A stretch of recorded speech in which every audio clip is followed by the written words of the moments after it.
औज़ुबिल्लाहिमिनश्शैतानिर्रजीम बिस्मिल्लाहिर्रहमानिर्रहीम अल्लाहुम्मा सल्लि अला मुहम्मद व आलि मुहम्मद वअज्जिल फ़रजह।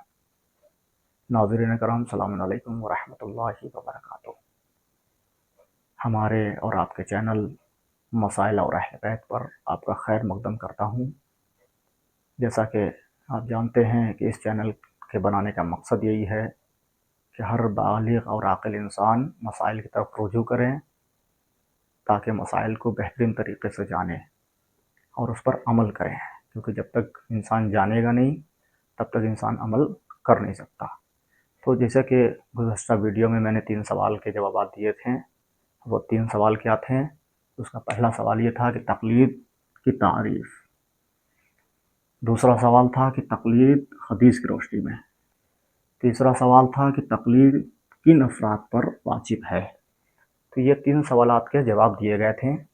आज चौथा सवाल देखेंगे कि चौथा सवाल क्या है। आइए चौथे सवाल की तरफ चलते हैं कि तक़लीद कहाँ वाजिब है और कहाँ हराम है। तो इसका जवाब ये है कि उसूल दीन में तक़लीद हराम है, यानी बिल्कुल वाज़ेह तौर पर उसूल दीन में तक़लीद हराम है। उसूल दीन कौन कौन से हैं? उसूल दीन 5 हैं: तौहीद, अदल, नबूवत, इमामत, क़यामत, जिनको दीन की जड़ें कहा जाता है। तो इन 5 में तक़लीद हराम है। क्यों? क्योंकि ये बुनियादी अक़ायद हैं जिनकी मारिफत अक्ल और तहक़ीक़ से हासिल की जाती है, ना कि तक़लीद से। यानी अक्ल और तहक़ीक़ से इसकी मारिफत हासिल की जाएगी, किसी मुज्तहिद के फ़तवे पर अमल करके हासिल नहीं की जाएगी। तो लिहाजा इस बात पर गौर करना है कि उसूल दीन में तक़लीद हराम करार दिया गया है। अब आइए कहाँ पर जायज़ है। तो फ़ुरूए दीन में तक़लीद वाजिब है। फ़ुरूए दीन कौन कौन से हैं? नमाज, रोज़ा, हज, ज़कात, खुम्स वगैरह वगैरह। तो लिहाजा ये फ़ुरूए दीन है, तो इसमें तक़लीद वाजिब है जहाँ मुज्तहिद के राय की पैरवी की जाती है। यानी जो भी मुज्तहिदीन कराम फ़ुरूए दीन में अहकाम जारी करेंगे, तो लिहाजा उस पर पैरवी करेंगे, उनके हुक्म को मानेंगे, तो वहाँ पर तक़लीद वाजिब हो जाती है।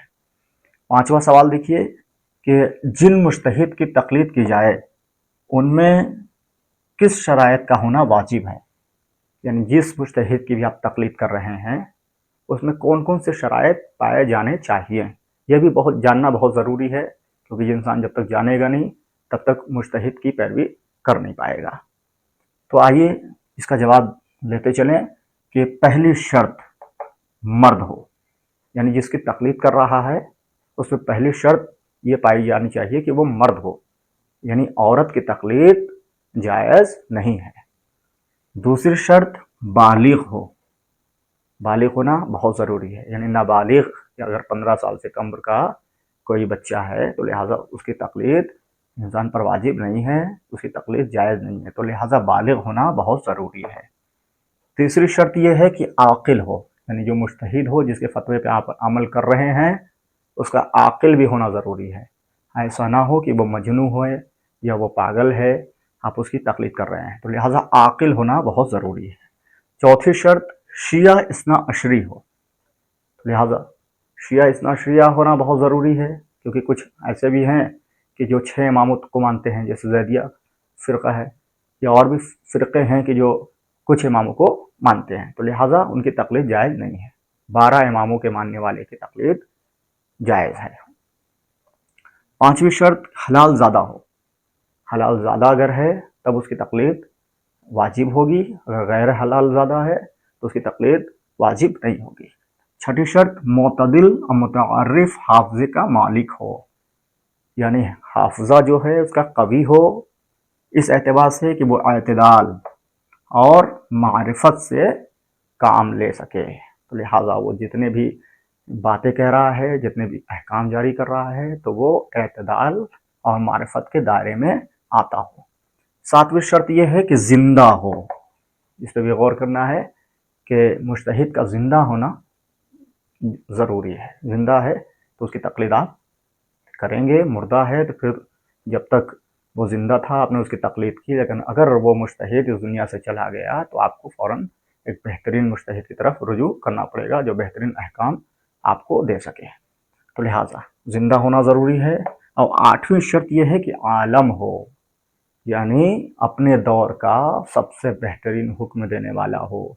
यानी मुज्तहिद तो बहुत सारे होते हैं, लेकिन ये अपने दौर का सबसे बेहतरीन हुक्म देने वाला हो, जब सबसे बेहतरीन मसला आप तक पहुंचाने वाला हो, जब ऐसा शख्स है तो आप उसकी तकलीद करेंगे, ना कि किसी और की। तो लिहाजा ये 8 शर्त बताई गई हैं। मर्द हो, बालिग हो, आकिल हो, सियाशनाशिया हो, हलाल ज़्यादा हो, मोतदिल मुतअर्रिफ हाफ़िज़े का मालिक हो, ज़िंदा हो, आलम हो। जब ये 8 शराइत पाए जा रहे हैं तो आप उसकी तकलीद करेंगे, तकलीद वाजिब हो जाती है। आइए छठे सवाल की तरफ चलते हैं कि मुज्तहिद किसी मसले को हासिल करने के लिए किन चीज़ों का इस्तेमाल करते हैं। जितने भी मुज्तहिदीन हैं, मसले हासिल कर रहे हैं, आप तक मसले पहुंचा रहे हैं, तो वो मसले किस तरीके से हासिल कर रहे हैं। आखिर कोई तो ज़राए होंगे। तो मुज्तहिद किसी भी मसले को हासिल करने के लिए 4 चीज़ों का इस्तेमाल करते हैं। जितने भी मुज्तहिद हैं, फ़क़हा हैं, वो किसी भी मसले को हम तक पहुंचाने के लिए 4 चीज़ों का इस्तेमाल करते हैं। कौन कौन सी चीज़ें हैं? पहली चीज़ कुरान, पहला कुरान, दूसरा सुन्नत, तीसरा इजमा और चौथा अक्ल। ये 4 चीज़ें हैं।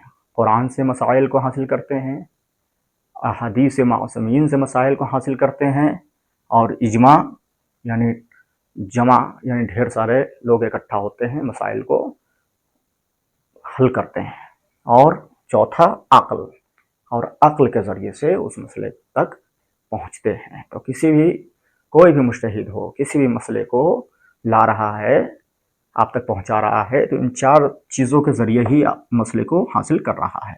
कुरान, सुन्नत, इजमा, अक्ल, इन 4 चीज़ों का होना बहुत ज़रूरी है। अगर ये 4 चीज़ें हैं तब मुज्तहिद जाकर किसी फतवे को आप तक पहुँचा सकता है। तो लिहाजा बस यहीं पर मैं अपनी बात को मुकम्मल करता हूँ, और इंशाअल्लाह फिर अहकाम तक़लीद के हवाले से भी इसके बाद की वीडियो आएगी। दुआ में याद रखिएगा। फ़क़त वस्सलाम वल्हम्दुलिल्लाहि रब्बिल आलमीन।